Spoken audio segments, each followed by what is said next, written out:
예수님의 피와 땀, 눈물과 헌신이 서려 있는 땅 이스라엘. בר אלך החי איך הוא הענה. 12시 정도의 재판을 본디오 빌라스 십자가 형을 받고 3시쯤에 돌아가십니다. 이제 잠시 머물렀던 그곳이죠. 예수님을 부정한 잔혹하고도 어리석은 이들이 저지른 비극의 현장이자 온몸으로 고통을 감내하신 예수님의 흔적이 담긴 곳으로 다가가 봅니다. 그리고 수천 년 전으로 거슬러 올라가는 시간 탐험. 이스라엘은 그게 좋은 것 같아요. 성지가 사람들이 이렇게 체험을 하면서 지루해하지 않고 몸으로 이제 보고 듣고. 성경을 눈앞에서 마주하고 직접 온몸으로 느껴볼 수 있는 곳. 성서의 땅 이스라엘로 떠나는 여정. 지금 시작합니다.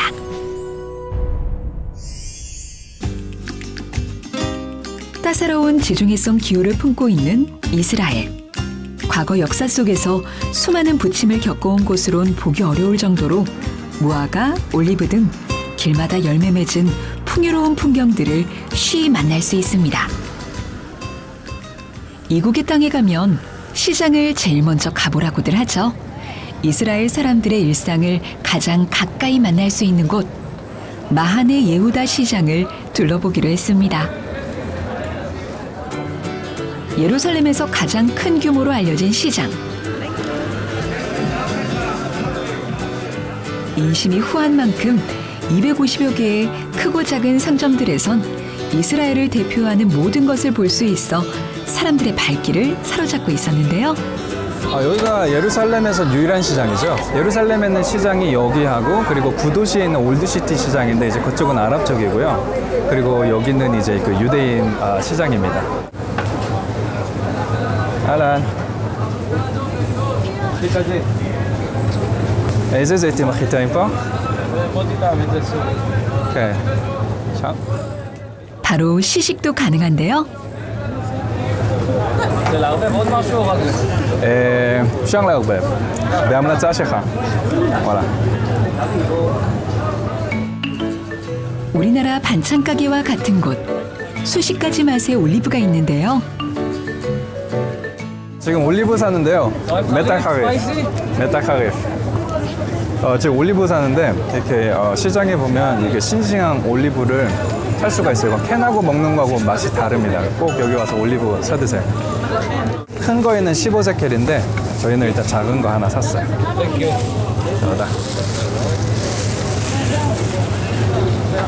그냥 올리브 아니고요. 그냥 올리브는 못 먹어요. 써요.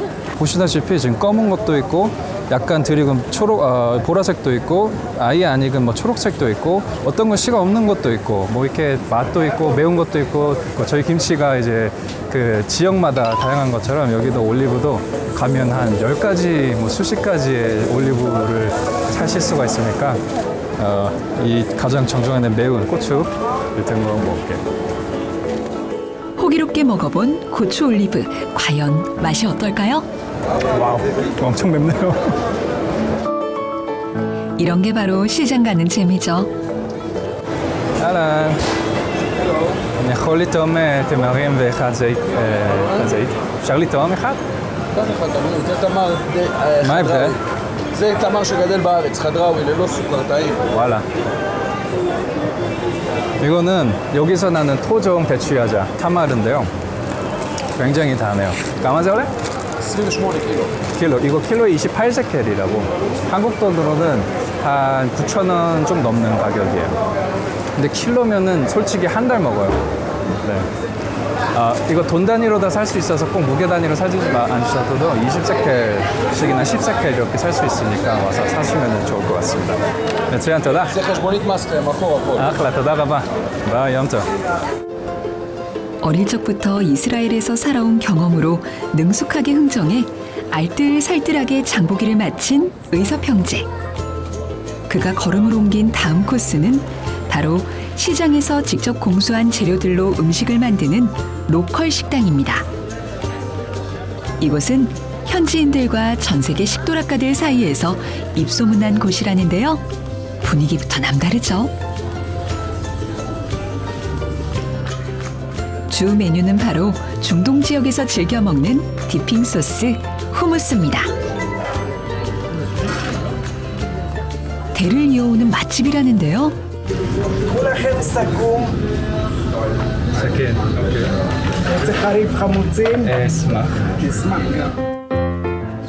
후무스와 함께 곁들일 전통빵인 피타빵까지 들고 예루살렘의 정취를 느낄 야외 테이블로 이동해 봅니다. 오래전부터 이스라엘 사람들이 주식으로 먹었다는 음식 앞에서 오늘도 일용할 양식을 주신 주님께 식전 기도를 올립니다. 여기에 후무스가 전통 음식인데 이 아무래도 시장에서 먹는 후무스는 여기서 직접 만드는 그런 후무스예요. 그래서 이 그 마하네 시장에서 가장 유명하다는 라흐모 후무스야를 저희가 왔습니다. 이것이 바로 그 후무스 콩이에요. 이거는 주머니빵 피타빵이에요. 이게 주머니빵인 이유는 이렇게 자르시면 이게 이렇게 속에 주머니처럼 이렇게 열려요. 이렇게 빵으로 해서 잘라가지고 이런 식으로 싸가지고 드셔도 돼요. 아니면 이렇게 반을 잘라놓은 거에다가 이렇게 발라서 드셔도 되고요. 편하게 드시면 되지만 현지는 이렇게 먹습니다. 이스라엘식 포켓 샌드위치인 셈이라는데요.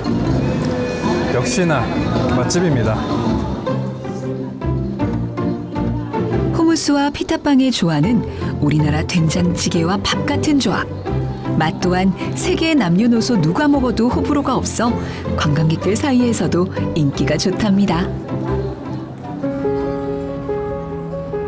든든히 배를 채우고 본격적으로 오늘의 성지순례에 나서보는데요. 다음 코스는 예루살렘의 구시가지인 올드시티를 감싸고 있는 성벽의 8개 문 중 남쪽에 있는 성문, 시온문입니다. 1541년 지어진 곳이라는데요. 자, 여기 보면 샤르지온이라고 해서 시온 게이트, 그리고 아랍어로는 바벨 다우드라고 되어 있는데 저기 이렇게 문마다 이 관광객들이 와서 보실 수 있게끔 이제 이렇게 해놓은 건데 정확한 명칭은 바벨 나비 다윗이에요. 나비는 이제 그 히브리어로도 나비하면 선지자거든요. 선지자 다윗의 문, 그 문입니다. 저희가 이제 시온 게이트로 들어갈게요. 16세기부터 예루살렘의 수많은 부침의 역사를 함께해온 곳. 그게 이제 48년도에 1948년 5월 18일 그 독립전쟁이죠. 그 독립을 선포하고 나니까 여기에서 이제 그 팔메힘이라는 부대가 여기에서 이제 전쟁을 해서 어떻게 이렇게 승리를 이뤘는지 그 승전을 여기다가 이게 기념해 놓고 있어요. 1968년 전쟁 이후 보수를 했지만 아직도 문과 기둥에는 빼곡한 총탄 자국이 선명하게 남아 있습니다. 치열했던 당시가 고스란히 느껴지는데요. 그리고 한 가지 설명드릴 거는 이 오트만 시대 문이기 때문에 여기가 이렇게 되어 있어요. 이게 이제 오트만 시대 성문의 그 보편적인 그런 피처예요. 과거의 모습을 아직도 유지하고 있는 길. 적의 침범 시 방어의 시간을 벌기 위해 곧게 뻗은 일자형이 아닌 니은자형 모양으로 만든 것이랍니다. 그만큼 유대인들에게 중요한 관문이었겠죠. 지금은 그 아치가 잘 보이지 않지만 오트만 시대 그 아치고 그 위에 보면 저기 포디움처럼 나와 있잖아요. 저기에서는 이제 무거운 돌이나 아니면 뜨거운 기름 같은 것을 저 위에서 이렇게 부었던 그 곳이죠. 이곳을 지나면 유대인들의 영원한 왕 다윗의 무덤으로 향하는 곳이기에 반드시 지켜내야 했던 장소였답니다.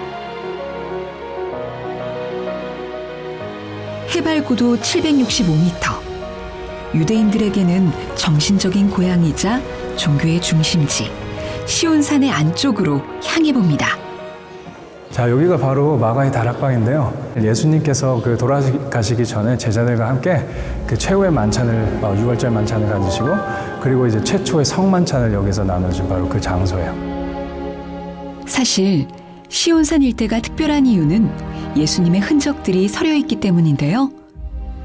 예수님께서 배반당하시고 로마군에 체포되시기 전 최후의 만찬으로 자신의 몸과 피를 상징하는 떡과 포도주를 주신 최초의 성만찬이 이뤄진 곳, 그 모습을 상징하는 것도 있습니다. 이거 보면 펠리칸인데요. 딱 보면 중앙에 있는 펠리칸 그리고 그 옆에 있는 펠리칸인데 자세히 보면 옆에 있는 펠리칸들이 그 중앙에 있는 펠리칸 가슴 부위를 쪼고 있는 그런 모습을 볼 수가 있어요. 저게 어떤 상징을 갖냐면 이 어미의 가슴에 있는 쪼아가지고 살과 피를 같이 먹이는 자녀들을 먹이는 그런 상징이 있어요. 그래서 바로 이곳에서 무슨 일이 일어났죠? 예수님께서 자기의 살과 자기의 피를 빵과 포도주로 이제 상징적으로 제자들에게 주게 돼요. 이제 예수님의 그 희생과 죽음을 기억하는 의미에서 그걸 주게 되는데요. 그래서 여기를 질 때 십자군 시대 때 저 펠리칸을 기둥 캐피탈 그 기둥의 머리로 하게 됩니다. 예수님의 헌신이 고스란히 느껴집니다. 여기 있는 빔은 그 오트만 시대 때 여기에 매그니피센트 술레이만이 여기를 점령했음을 나타내는 그 오트만 16세기의 그 비문입니다. 어떤 표현이 나오냐면 이교도들 하면 기독교인이에요. 이교도들로부터 이것을 퓨리파이 시킨 다음에 이곳을 그 모스크로 바꿨다는 것을 기념하는 기념비입니다. 곳곳에 이슬람의 흔적이 남아있는 기독교 성지 마가의 다락방.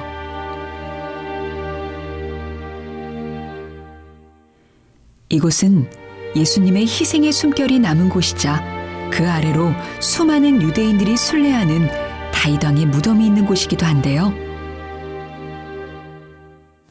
아직 이 오실 메시아를 기다리며 이렇게 예배를 하는 것을 보고 참 어떤 면으로는 신기하기도 하지만 어떤 면으로 아직 저희의 그 구원자를 모르는 이분들에게는 참 그런 안쓰러운 마음이 들기도 했습니다. 언젠간 이들도 예수님의 온전한 사랑을 깨닫길 바라며 발길을 옮겨봅니다. 다음으로 향한 곳은 시온산의 남동쪽 언덕 중턱에 위치한 베드로 통곡교회입니다. 베드로가 예수님을 수탉 울기 전 3번 부인했던 그 베드로 통곡교회입니다. 이곳은 당시 유대 최고의 종교 지도자로 불린 가야바 대제사장의 집터이기도 한데요. 갈리칸투, 라틴어로 닭 울음소리를 표현하는 말로 닭이 2번 울기 전 베드로가 예수님을 3번 부인하고 회개의 눈물을 흘린 장소입니다. 자, 여기에 보면 그 마지막 6월절 만찬에서 예수님께서 그리고 또 베드로와 이렇게 대화를 나누고 있는데요. 3번 부인한다는 의미는 옛날에는 저희가 지금 이렇게 목소리를 이렇게 강조해가지고 중요한 거를 말할 수 있지만 옛날 그 화법에는 반복이 중요함이 반복이었어요. 그래서 3번 부인했다는 거는 한 번도 아니고 2번도 아니고 3번. 정말 끝까지 부인했다는 그 말이에요. 예수님도 내가 너에게 진실로 진실로 이르노니 이렇게 해서 2번 반복하시 중요한 말은 그렇게 하십니다. 비잔틴 교회에서 베드로의 회개를 기념하며 세운 곳이죠. 바로 여기 보이시는 이 지금 모자이크가 인시투라고 해서 만지지 않는 그 상태, 건물이 모자이크가 있는데 건물이 덮어가지고 그 아무도 만지지 않는 그 상태로 여기서 이게 발견이 돼서 모자이크가 오색이라는 걸 증명할 수가 있고요. 보면요, 이게 원래 정중앙에 그 땅에 여신이 있었어요. 하지만 이렇게 보시면 일부러 다 이걸 해친 거를 볼 수가 있죠. 비잔틴 시대에 세워졌다가 이슬람에 의해 파괴된 후 1931년에 현재의 모습이 된 오랜 역사를 품은 교회입니다. 일단 여기를 보시면 여기는 이 교회, 비잔틴 교회가 지금 저희가 지형이 어떻게 되어 있냐면요, 이렇게 되어 있어요. 그래서 위에 업버층에 모자이크가 발견되고 여기 또 발견된 거예요. 그래서 이렇게 되어 있는데 그 베드락을 베이스 해가지고 여기에 철치를 져놨어요. 그리고 여기에 보면 저희는 베드로가 예수님을 부인한 거를 강조하는데 사실 여기서 끝나지가 않는단 말이에요. 그 베드로의 그 예수님을 부인하게 된 거는 깊은 의미가 있어요. 그 이유는 베드로가 자기의 믿음에 대한 확신이 가득 찼단 말이에요. 그래서 예수님께서 말씀을 하시는데 너가 나를 부인하리라고 말씀하시는데 그거를 자신은 받아들일 적이 안 돼 있던 거죠. 3번 부인을 합니다. 근데 거기서 그게 끝이 아니에요. 왜냐하면 요한복음 21장의 갈릴리 바다에서 낙심한 베드로가 거기서 이제 번호보로 들어가 이제 어부 일을 하고 있을 때 예수님께서 나타나세요. 그리고 너가 이 세상 그 무엇보다도 나를 더 사랑하느냐라는 질문을 3번이나 하십니다. 그 이유는 이제 베드로가 3번 부인을 하잖아요. 완벽한 부인을 한 이후에 다시 베드로를 회복시키세요. 그게 끝이 아니고 마가의 다락방에서 약속된 성령을 받아요. 그리고 이 베드로는 말씀을 전하는데 그때 3,000명이 돌아와요. 그리고 그 다음에도 몇천 명씩 돌아와요. 베드로를 통해서 이 부인한 게 없었으면 예루살렘에 있던 교회가 부흥하지 못했을 것이고 저희가 예수님보다 다른 것을 더 사랑할 때 여기에 회복한 것처럼 우리가 예수님보다 다른 것을 위에 놓을 때 저는 그걸 부인이라고 봐요. 그러니까 저는 예수님 안 믿어 이런 건 아니지만 실패의 것을 겪어서 베드로가 다시 회복되고 성령을 받아서 이제 그 복음이 정말 온 유대와 사마리아와 땅 끝까지 전해지는 그 시작점이 어떻게 보면 이곳에 있다고 생각이 됩니다. 베드로가 예수님의 존재를 깨닫고 수많은 이들에게 회개를 보여주며 복음을 널리 알린 상징적인 장소.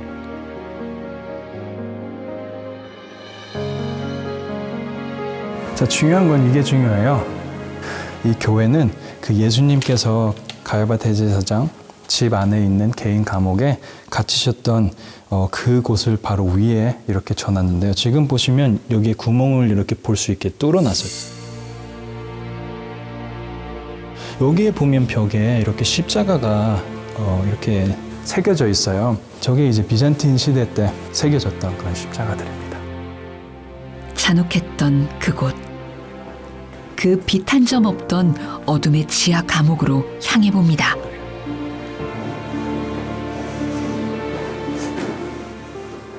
예수님은 새벽에 기도하시다 잡혀서 여기에 있다가 이른 아침에 본디오 빌라도에게 다시 잡혀가게 돼요. 그리고 나서 12시 정도의 재판을 본디오 빌라도 십자가형을 받고 3시쯤에 돌아가십니다. 근데 여기에는 그 시간에 시간에 이제 잠시 머물렀던 그곳이죠. 가야바의 무소불위의 권력으로 지하 감옥을 만들고 예수님을 죄인 취급한 흔적들. 다른 죄인들처럼 예수님을 밧줄로 묶어 이 구멍으로 내리고 올렸을 참혹한 과거들을 생각하면 절로 고개가 떨궈집니다. 통안의 시간이 가슴 절절히 느껴집니다. 하지만 아직도 끝나지 않은 고난의 길. 또 중요한 것이 하나가 있어요. 자, 저쪽인데요. 이렇게 통해서 이 길로 끌려서 오시고 거기 안토니오 성층까지 이제 간 거죠. 베드로 통곡교회 북쪽으로 난 이 돌계단 길은 바로 예수님께서 십자가형을 언도받으신 날 피 흘리시며 끌려가신 눈물과 땀이 얼룩진 땅입니다. 예수님의 희생과 외로움 그리고 존귀하신 존재의 발자취가 이곳 예루살렘 한가운데 생생하게 남아 있습니다. 오랜 여운이 남아 발길이 떨어지지 않는 베드로 통곡교회를 나와 향한 곳은 이스라엘 성지 순례에서 빼놓을 수 없는 다윗성의 명소로 알려진 장소인데요. 저희 지금 히스기야 터널 걸으러 가고 있어요. 과거 이곳의 왕 히스기야가 항상 물이 부족했던 예루살렘에 드물게 물이 솟던 귀한 장소인 기온샘부터 실로암 목까지 물길을 만들어 둔 것인데요. 여기가 굉장히 가파르고요. 미끄러워서 꼭 이거 잡고 내려오세요. 이거 잡고 내려오셔야 됩니다. 미로 같은 지하 끝에 위치한 히스기야 터널을 꼭 가봐야 하는 데는 그만한 의미 깊은 이유가 있답니다. 그 터널에 대해서는 그 역대상 히스기야를 죽을 때 이제 이렇게 기록하는 짧은 그런 기록에 남아있지만 그거보다 더 이제 장황하게 나와 있는 것은 그 종교 개혁이었어요. 이제 히스기야는 그 당시 유대 왕들이 이제 하나님을 따르지 않고 우상 숭배를 막 이렇게 하는 왕들이 선왕들이 있었는데 히스기야가 딱 이제 왕이 되자 그런 모든 상당들을 다 이제 깨부시고 그래서 이제 백성들이 그런 우상 숭배에 빠지지 않도록 그 종교 개혁을 한 첫 번째 종교 개혁을 한 왕이었습니다. 그리고 히스기야 그 이후에 또 요시야 왕이 있지만 히스기야 왕은 그걸로는 많이 안 알려져 있는 것 같아서 그 점이 제 생각엔 굉장히 중요하다고 보고요. 그리고 이제 여기가 터널이 생기게 된 이유는 701년도에 아수르 왕이죠. 유다를 침공을 해요. 그 전에 이제 그 히스기야 왕이 기혼 샘으로서부터 원래는 성 바깥으로 흘렀던 그 물을 이 성 안을 뚫어가지고 그리고 아수르의 침략을 미리 이렇게 대비를 하게 되는데요. 이제 그래서 이제 지금의 저희가 보는 히스기야 터널이 생겼습니다. 적들이 아군을 포위했을 시 물을 얻도록 하고 적으로 향하는 물길을 막은 거죠. 여기는 가나안 시대 때 있는 물 저장고예요. 가나안 시대는 그 훨씬 이전의 시대, 청동기 시대를 보통 말을 하는데 여기 있는 가나안 풀은 이제 그때 당시에도 이제 그 도시의 사람들이 물이 필요했기 때문에 그 기온에 있는 그 물을 끌어다가 여기다 저장하고 여기서 이제 그렇게 그 마을 거주지를 살았던 물증을 보여주는 거죠. 과거 예루살렘 사람들에겐 생명수가 흐르던 장소. 한편 이렇게 깊은 지하에 터널을 만든 것은 다윗성에 있던 왕들의 무덤 아래를 피하기 위해서였답니다. 이제 여기에 내려가면 다시 올라오지 못해요. 기온샘과 실로암못 사이에 바위에 균열된 틈을 따라 이미 흐르고 있던 물줄기를 파들어 간 것이기에 한 사람이 걷기에도 비좁고 어두운 터널.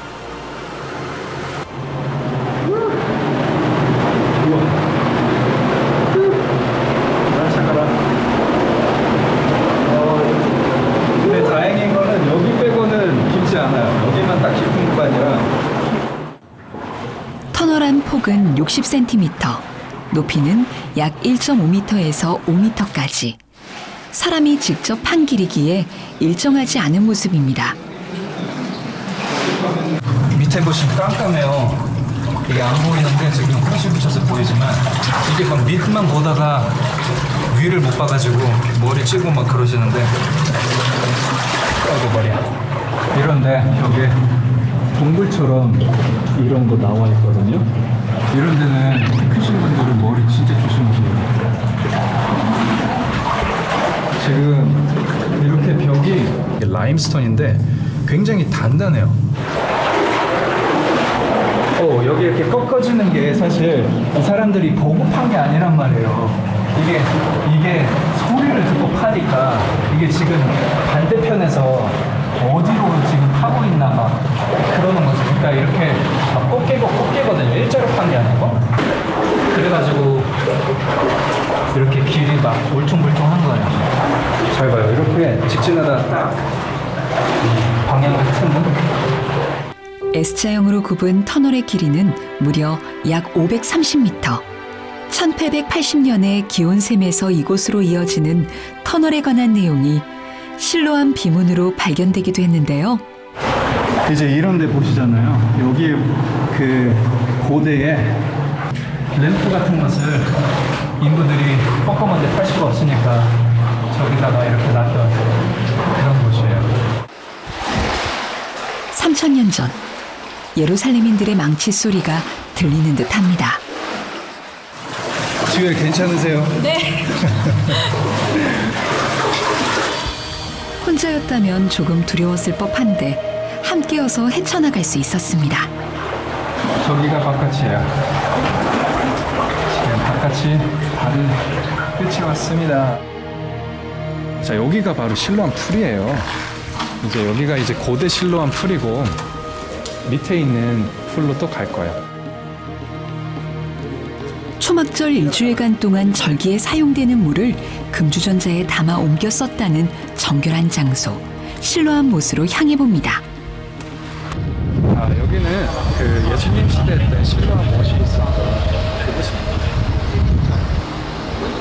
중요한 거는 이제 여기가 그 성전으로 올라가는 길목터였다는 거예요. 여기서 이제 예수님께서 요한복음 보면 그 맹인에게 그 진흙을 얼굴 눈에 이렇게 침을 섞어서 만든 진흙을 바르시고 너가 가서 씻어라라고 하는데 실로함의 의미는 사실 실로아라는데 그 실로아의 어원의 의미는 샬라 보내다는 뜻이 있어요. 그래서 이쪽에 보냈다. 예수님께서 눈먼 바디메오를 치료하신 바로 그 장소 실로암. 실로암은 번역하면 보냄을 받았다는 뜻이라. 이에 가서 씻고 치유의 역사를 행하시고 이 땅의 이들에게 믿음을 주신 예수님. 그 위대한 걸음걸음이 오늘 이스라엘, 이곳 예루살렘에 잠들어 있습니다. 예수님의 생애와 부활이 모두 담긴 성서의 땅 이스라엘. 고난과 헌신의 가시밭길로 들어서신 길목을 함께 걸으며 다시 그 은혜를 온몸으로 느낀 시간이었습니다. 훨씬 오래된 가나안 시대 먼저 뚫었거든요.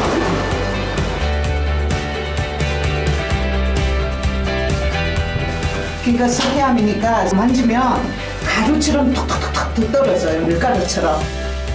신기하다. 말랐을 때는 이렇게 떨어지면 이게 물을 먹으면 이렇게 단단해져요.